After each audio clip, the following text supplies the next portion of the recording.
20th January 1992. We will continue Dhamma talk about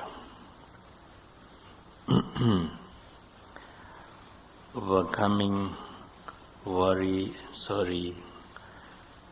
sorrow, one of the benefits of mindfulness meditation.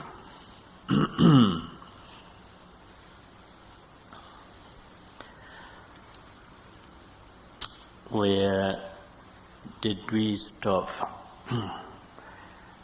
in our previous talk? Story. What kind of story? About?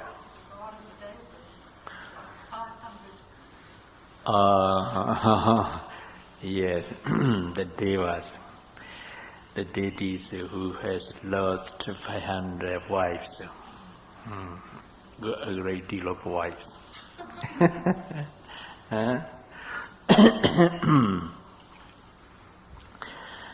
A great burden he had to shoulder.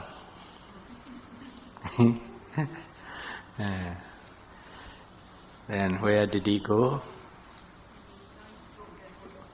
To the Buddha for what?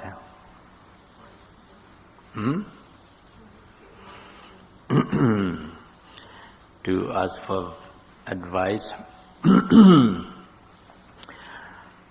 which may help her to quench the great fire of desire or attachment and worry and sorrow. Then he asked the Buddha, the Venerable Sir, I am extremely stricken with the grief, worry and sorrow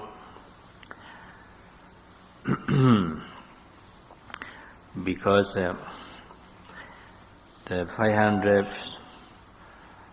of my 1,000 female deities has died, announced, or suffering in the great hell. So I'm worried about, I'm sorry for these deities because I loved them. Yes, if he does not love them, he need not worry about them. He need not sorry for that. You know through your experience. Through your experience. Then also, when I see my lifespans, I know that I'll have to die in a week's time and suffer in the hell, the same hell as those female deities suffer. So I'm worried about it. I'm stricken with very great grief and suffering. Please help me to get rid of this suffering. Then the Buddha said, Nanyatra bojya tapasa, nanyate indriya samvara, Nanyatra sabbanisakha sute pasami panina. The Buddha advised him with this stanza which consists of 32 syllables. I think I need not explain you about this stanza because you have already understood it.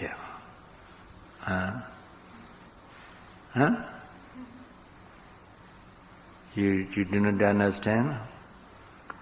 Nanyatra bojya tapasa, nanyate indriya samvara, nanyatra sabbanisaka sute pasami panina.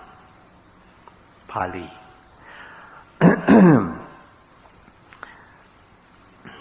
the scriptures. Nanyatra bodhya tapasa. Without development of the seven factors of enlightened one, and without observing the moral conduct or precepts, Nanyata indriya samvara, without closing the six doors of sense bases, Nanyatra savanaisaga, without attainment of a nibbana which abandons all mental defilement. Nobody can attain the eternal peace. You follow? Very clear. I'll repeat it again. Without development of the seven factors of the enlightened one, without observing moral conduct or precepts, without closing of the six sense doors of six sense bases, without attainment of a nibbana which totally abandons all the mental defilements, no one can attain eternal peace and happiness. Do you agree with the Buddha? You remember? What are they? Without development of seven factors of the enlightened one. Just one by. Without observing morality or without observing the precepts to purify morality. Without closing of the six sense doors, without attainment of nibbana which totally abandons all mental defilement, nobody can attain eternal peace and happiness.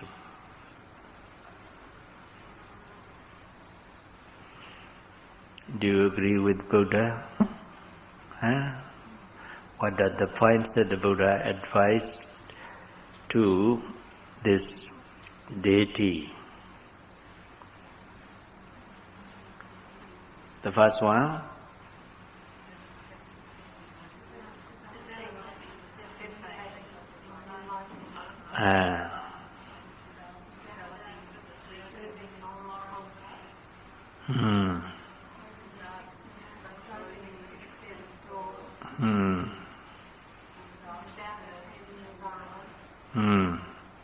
Which totally abandons all mental defilements. Then nobody can attain to eternal peace and happiness. That's what the Buddha advised this deity. His name is Subhyama. Then here, even though these points of advices are described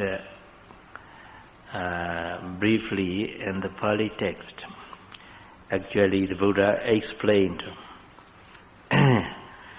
these points so that the Subhyama can understand and practice. I think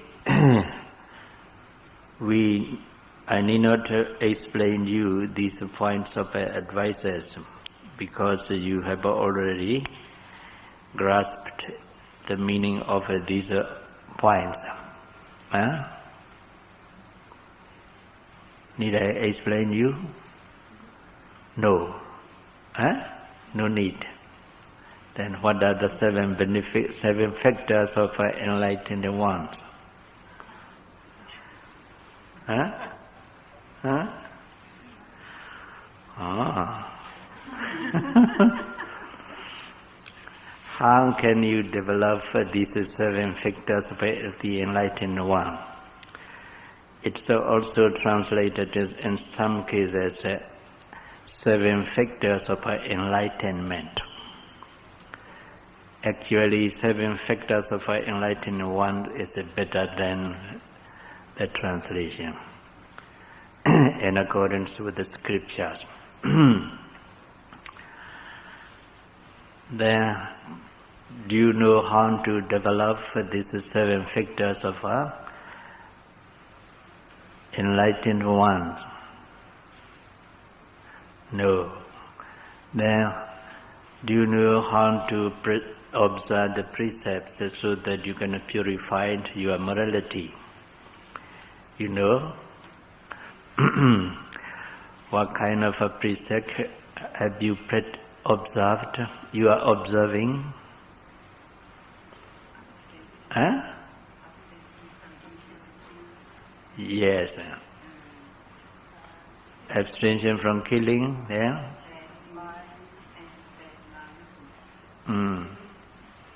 Stealing, not stealing, taking what's not given. Then abstention from incelibacy. And then abstention from false speech. Then abstention from intoxicants, any kind of intoxicants. Then abstention from taking substantial food after midday. Then abstention from any kind of entertainment and any kind of adoration which beautifies one's person. And then abstention from using high beds and luxurious beds. Do you use high beds?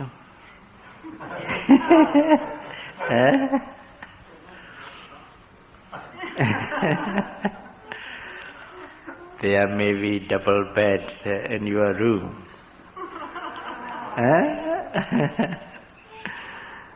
The highest bed should be 18 inches. But some of your beds are not 18 inches. Like that? I don't think so. There may be about 3 or 4 feet high beds. Upper beds, when you call it double bed.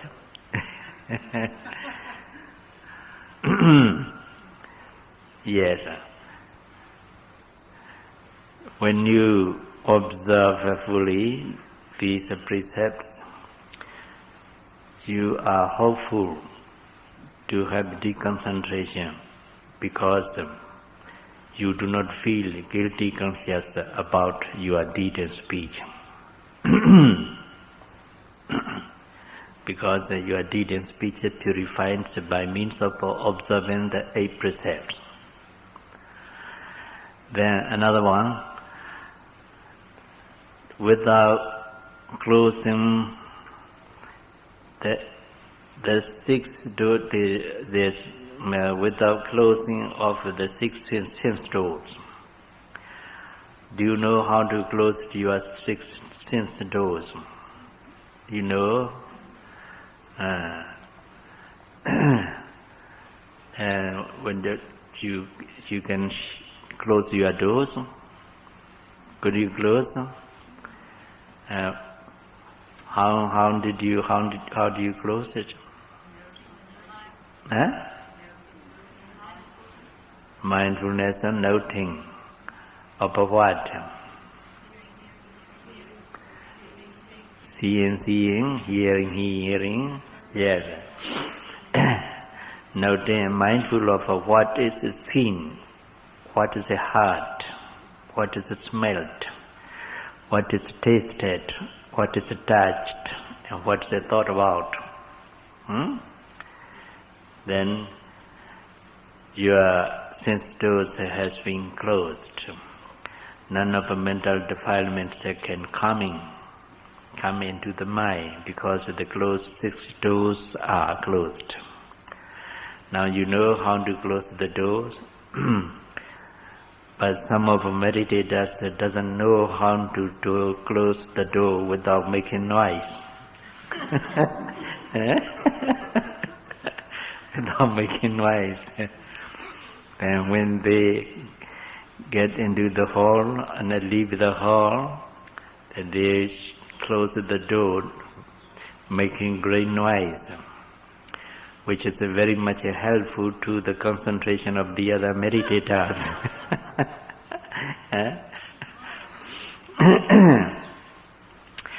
Yes. There are 7 factors of the enlightened ones, the enlightenment. The first is Sati Sambhajanga. The second is Viriya Sambhajanga. The second is Dhamma Vijaya Sambhajanga. The third is Viriya Sambhajanga.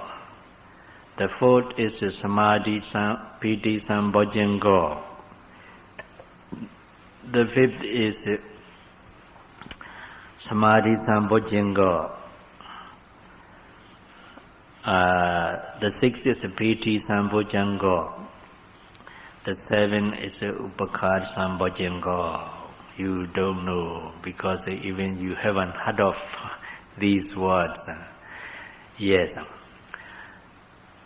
Bhajanga is one of the 37 members of enlightenment. These are 7 Bhajanga. Bhajanga is translated into factors of the enlightenment or factors of the enlightened one. Unless these factors are developed, you cannot be enlightened or you cannot attain any path knowledge or fruition knowledge, which is known as enlightenment. The first factors of enlightened one is Sati Sambhajanga. It means sati, mindfulness. Mindfulness is one of the 7 factors of enlightened one. If you are mindful of whatever arises in your body and mind as it really occurs, then you are developing, cultivating the mindfulness, the first factors of enlightenment or enlightened one. That's mindfulness, is sati. Then the second one is Dhamma Vijaya Sambhajanga. Dhamma means here Dhamma. Do you clearly understand? Here Dhamma means Dhamma. You know, Dhamma means Dhamma. Here means mental and physical phenomena and also Nibbana are known as Dhamma. So, Vijaya means investigation. It means this benefactor of enlightenment investigates the Dhamma so that it can realize it in its true nature. Actually, this factor doesn't try to analyze it, to think about it, to intellectualize it. What is done is when the mindfulness becomes sharp and concentration becomes deep. This factor, that's the insight knowledge that rises together with the concentration, penetrates into the true nature of bodily and mental phenomena which are observed. Then it realizes the impermanent suffering, no soul, no self nature of mental and physical phenomena which are observed. It means that this factor investigates the true nature of mental and physical phenomena. It doesn't need any ability to try to investigate the Dhamma, but it has already ability to penetrate into the Dhamma and realizes the three aspects of existence: anicca, impermanence; dukkha, suffering; anatta, impersonal nature or no soul, no self. So this insight is called the factors of enlightenment, the enlightened one. That is Dhamma Vijaya Sambojjhanga. Then the third one is Viriya, the effort. The steady and balanced effort is also one of the seven factors of the enlightened one. When you have a steady effort and balanced effort in your practice, you are sure to be mindful of every mental and physical phenomena which are arising at the moment. So, that effort is also one of the seven factors of the enlightened one. It's called Viriya Sambojjhanga. Then another one is Piti Sambojjhanga. Piti. You know what does piti means? What's the meaning of a piti? This is Pali, you know that? Rapture. Rapture or rapture? Rapture or rapture?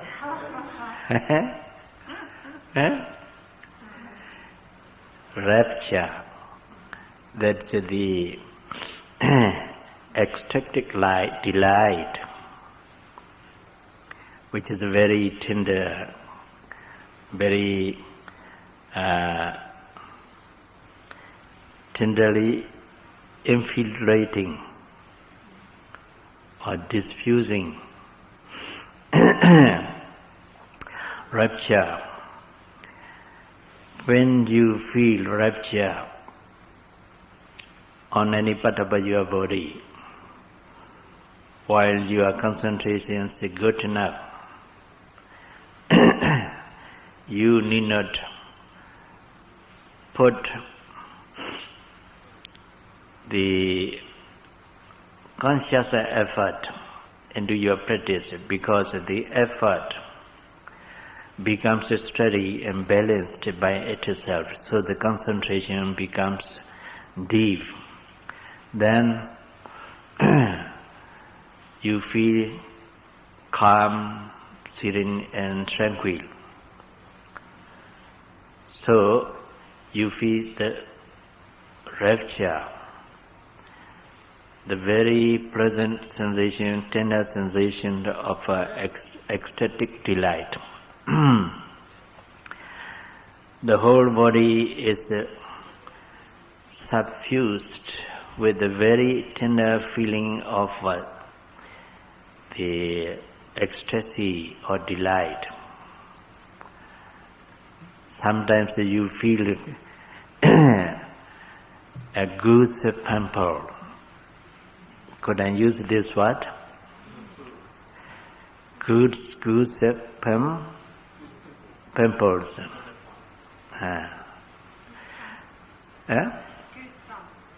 Goose pump. Goose pump. There's also another word, a goose flesh. Which one's better? Huh? Huh? Goosebump is better. Yes, when you feel goosebump, what did you have extraordinary? What did you unusual experience have? Huh? Oh, shaking, trembling, sometimes vibrating. Huh? Then the hair of the body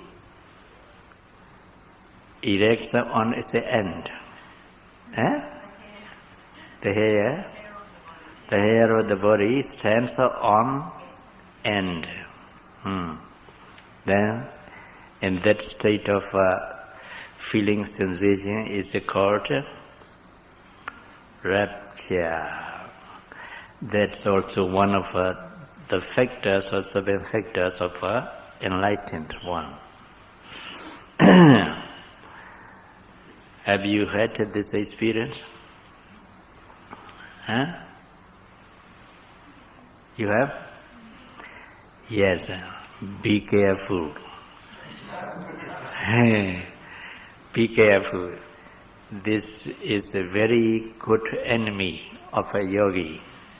Huh? Very good enemy of meditators. It's a good, but it's an enemy. Huh? Why? Yes, yogis tends to be attached to this rapture when he hesitates. When the concentration is very good and the efforts become steady and balanced, then you can easily concentrate on any object of meditation. You need not find out the object. You need not make any effort to be mindful of. The objects get ready to be observed, to be mindful of by themselves. So the mind notes it very easily and comfortably. Then the concentration becomes good, deep. You feel calm, tranquil, serene. Then you feel that sensation of rapture and the ecstatic delight. This rapture piti is classified into 5 in the commentary. One of the piti, which is very powerful and strong, makes the meditator jump in the air from the seat. Have you experienced this one? Yes, I'm trying to experience it. It's called Obega Piti. Obega Piti means the rapture. Lifts the body of meditators up in the sky. Very good. Some of the meditator feel in this state of feeling of rapture as if he is lifted to something by something about, say, 4 inches above the seat or 6 inches above the seat. Sometimes about 1 feet above the seat. In Burma, sometimes meditator has to sit for meditation in mosquito net, inside mosquito net, because there are mosquitoes in Burma, not very many, not like flies in the Australia. Now one of the flies flying around me. Yes. So when meditators sit meditating inside the mosquito net, sometimes their body is lifted up until his hand touches the roof of the mosquito net by means of this rapture. Then some of meditators are shocked at this experience because he hasn't experienced it before. Surprising. This is called Obega Piti. And the commentary, there are about 2 or 3 stories about this Obega Piti, the rapture which lifted the meditator up in the sky. But I don't want to tell you this story. Why? Because the present story has not finished. Now the Buddha explaining the 7 factors of the enlightened one. To whom? To the deity, Subhyama. Then this is a piti, the rapture of the rapture, one of the 7 factors of the enlightened one. Then another one is a Passaddhi Sambhajanga. Passaddhi here means tranquility. Tranquility. Tranquility also the 7 benefits, one of the 7 factors of an enlightened one. When you feel rapture, the rapture is preceded by tranquility. Tranquility is preceded by concentration. When your mind is easily concentrated on the object of meditation, then you need not make any effort in the noting to concentrate the mind on the object of meditation. So the mind becomes tranquil, serene. Only after that rapture comes to you. So this tranquility, Passaddhi, we call it in Pali, Passaddhi. Passaddhi, Passaddhi. Do you get? Passaddhi,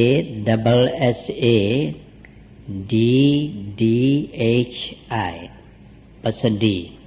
The meaning is a tranquility.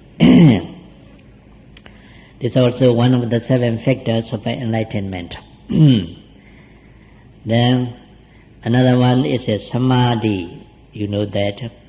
Do you know samadhi? What's there? Concentration.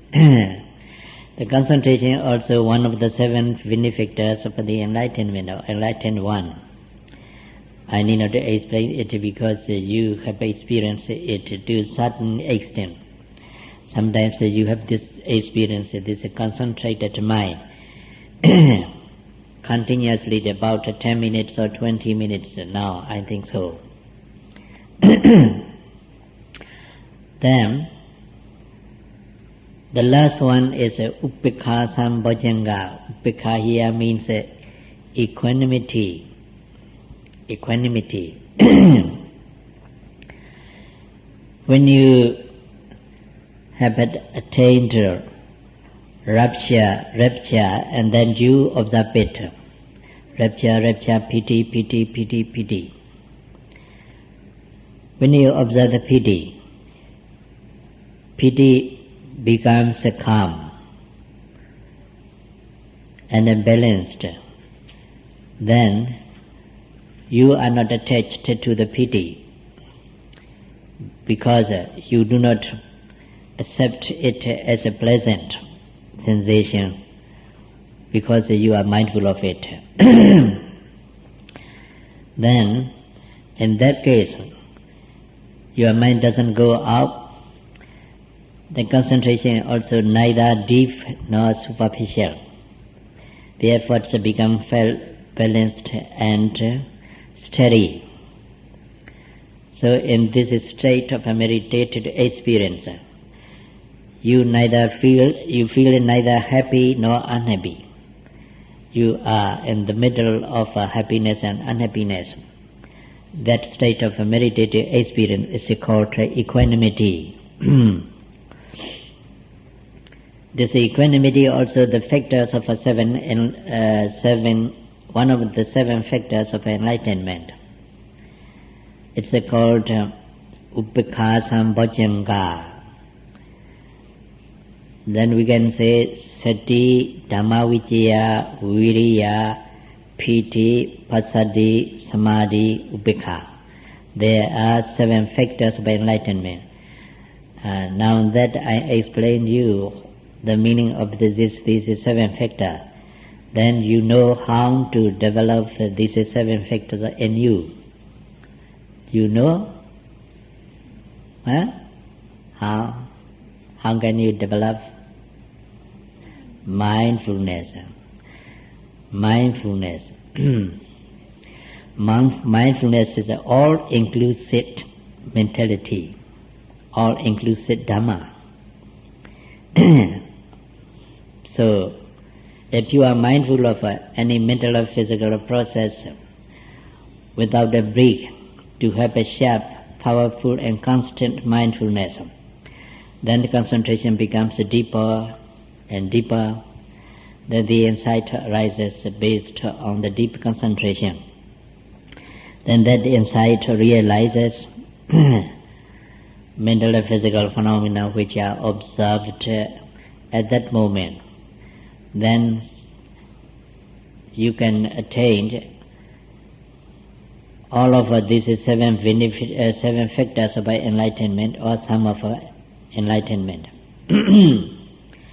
Yes, at the earlier stage of the 4th insight knowledge, at the earlier part of the 4th stage of enlightenment, you can feel, especially these, you can have these 7 factors: Viriya, Piti, Samadhi, Passaddhi and Upekha. But as I explained you should be careful of these good enemies when you have experienced. Why? Because you are clinging to it. You tend to be clinging to these experiences, and then you can't go upper stages of insight knowledge. You stop here. Very good. You are content with them.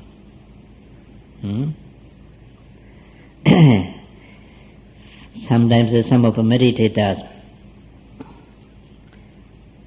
take these good enemies to be Nibbana, which is a peaceful and happy. Then they stop their practice because they have attained what they want to achieve.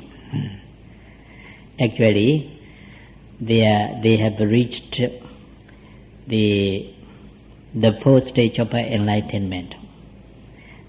there are 13 stages of enlightenment to go through. Out of the 13, they have attained only 4, then 1/3. Is it right? Only 1/3 of the enlightenment, the insight stages they have attained, but they think they have Nibbana. Why? Because of good and me. This is called corruptions.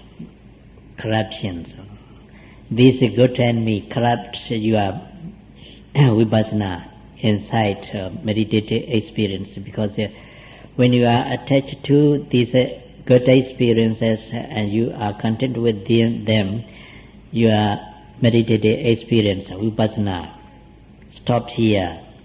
You can't go higher stages for insight. One of our meditator, about, I think, 2 weeks back, he feel concentrated very easily and also feel tranquil and serene, peaceful. Sometimes he doesn't know anything. He is not aware of himself and his bodily form, but he feel happy and peaceful, serene. Then, when he came for an interview, then he said, I have experienced this and this, very good, so it's enough for me, I'm going back home. I'm going home back, he said. Now he is here present, continuing his practice, because I explained him, this is just the beginning of good experience, you have to go up. So, now these are good enemies. Then you come to know the 7 factors of enlightenment, which can be cultivated by means of mindfulness meditation. So when the Buddha said, without development of the 7 factors of enlightened one, no one can attain eternal peace and happiness. Is it right? Right? And how can you develop these 7 factors? By being mindful of what is happening to your body and mind as it really occurs. These 7 factors of enlightenment are called also the members of enlightenment. The members of enlightenment. There are 37. Then the Buddha said, without closing of the 6 sense doors, so no one can attain.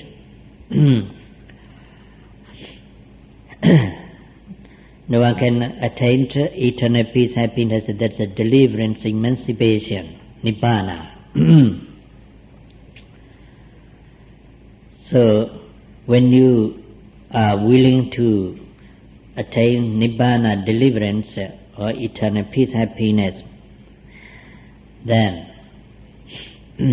you should close your 6 sense doors. Whenever you see something, observe seeing. Whenever you hear something, you should note hearing. Whenever you smell something, you notice smelling. Whenever you taste something, you notice tasting. Whenever you touch something, note touching. Whenever you think about something, you note thinking. In this way, all these 6 doors can be closed by means of constant mindfulness. Is it right? Yes. If you fail to be mindful of any consciousness of seeing or hearing, tasting, smelling, touching, and thinking about, could you close your door? No.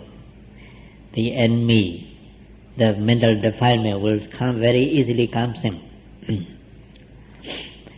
So you have to close these 6 doors by being mindful of what is seen, what is heard, what is smelled, what is tasted, what is touched, and what is thought about. Actually, the Buddha used this word, what is seen. Your mind should, when you see something, your mind should stop at what's seen. That means that you should know the seeing, the consciousness of seeing. That's what the Buddha said. If you note, or if you are mindful of a consciousness of seeing, then your mind doesn't judge whether what is seen is good or bad. Then the mind, because the mind cannot judge the object, what is seen as bad or good, so you have no aversion or no desire for it. Then the mind stops at what is seen. This is the benefit of the closing of the doors. That's why the Buddha said, you should close your doors, your 6 doors, when you are willing to attain the cessation of suffering, nibbana. Then again the Buddha said, without attainment of nibbana, which abandons all mental defilements, then no one can attain the eternal peace and happiness.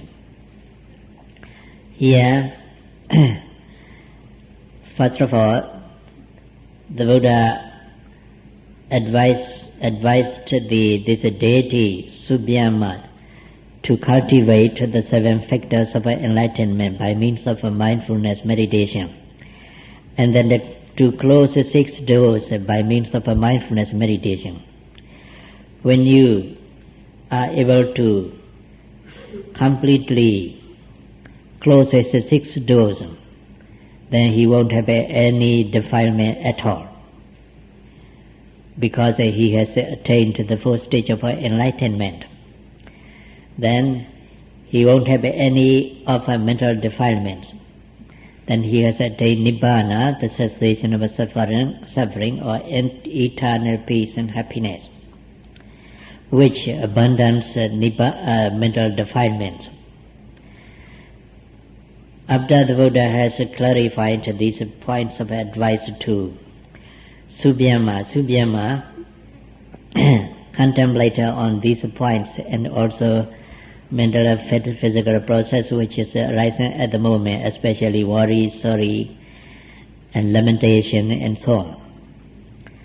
Then, in a short time, he came to realize the impermanent suffering and impersonal nature of these mental and physical phenomena which are observed at the moment. So he has reached the upper stages for enlightenment one after another, and after the 13 stages for enlightenment has been got through, then he has attained the first path knowledge, Sotapaddi Magga, Jnana. Then he became noble one, who has attained the first path, the first stage of enlightenment. Then because the first stage of enlightenment uproots Sakkaya Deity and Vicikiccha, the wrong view, the false view of a personality, individuality, and the skeptical doubt about the triple gems. Then he didn't take his bodily and mental process to be a person, a being, a devata, a deity or not. Then he has no atta.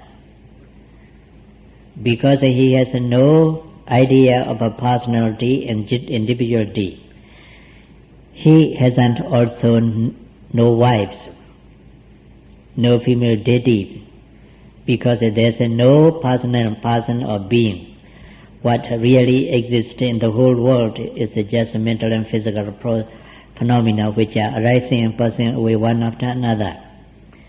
If he sees in this way,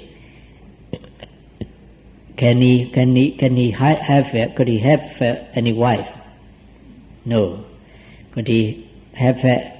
Did he have any son, daughter, any grand house and divine house?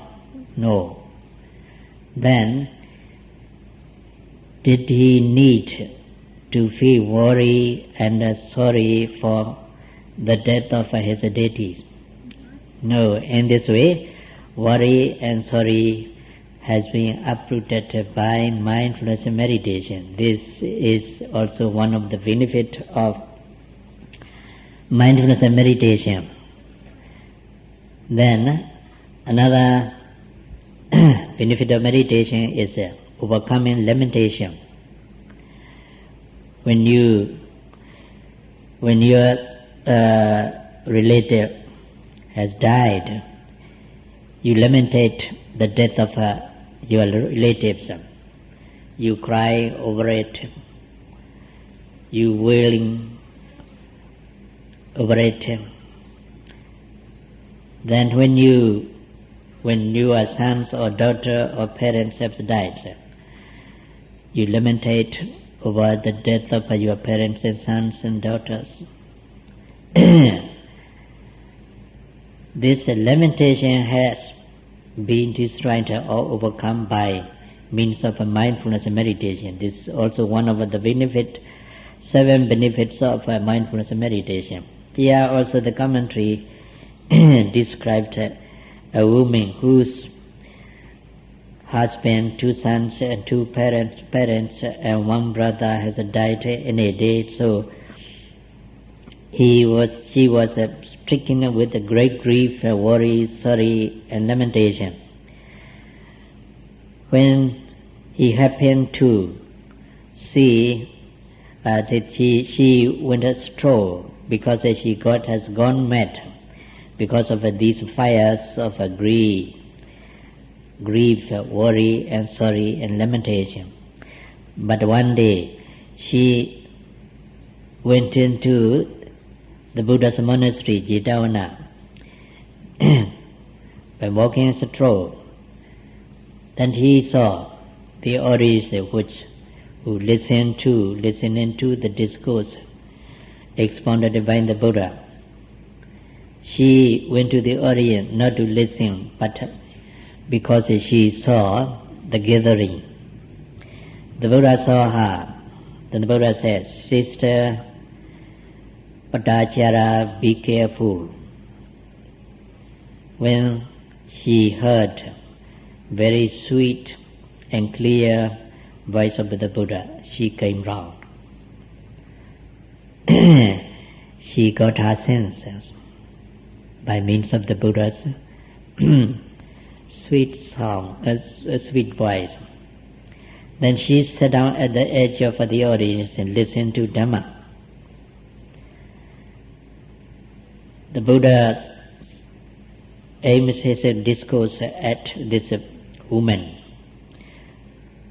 who was stricken with the grief, worry, sorry and lamentation.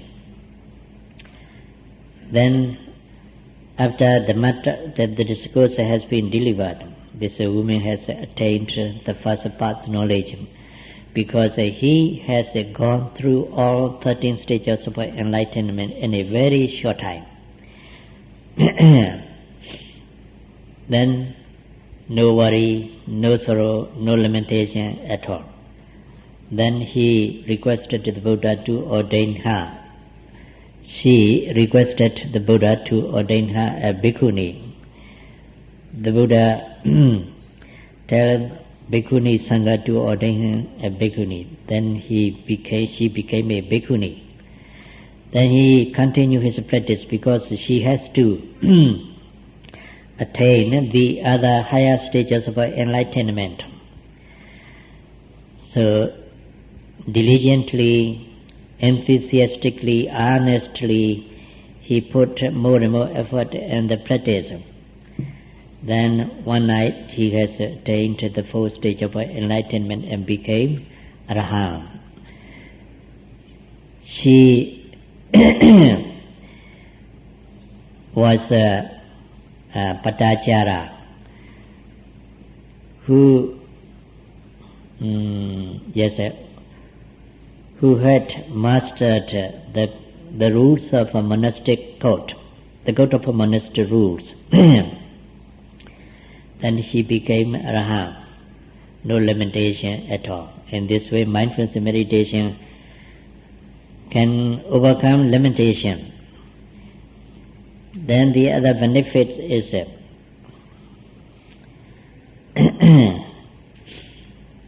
overcoming mental suffering and physical suffering. Mental suffering is called Cetasika Dukkha. Physical suffering is called Kayika Dukkha. So, in the ancient translation, the mental suffering is translated into grief. Physical suffering is translated into pain. The overcoming pain and grief is said. So, mindfulness and meditation can overcome this mental suffering and the physical suffering by being mindful of what is happening at the moment. When you feel, say, unhappiness, depressed, dejected, dejection, mental stress and strains, you observe it. When it becomes gradually disappeared, you overcome it. Physical pain also can be overcome by being mindful of it. You have experienced this. So in the 11th stage of enlightenment, you have no physical experience at all, because you have overcome it at all. Sometimes some of diseases or illness can be overcome by means of a mindfulness meditation. Those are also physical suffering. Then the sixth one is realization of the attainment of path knowledge.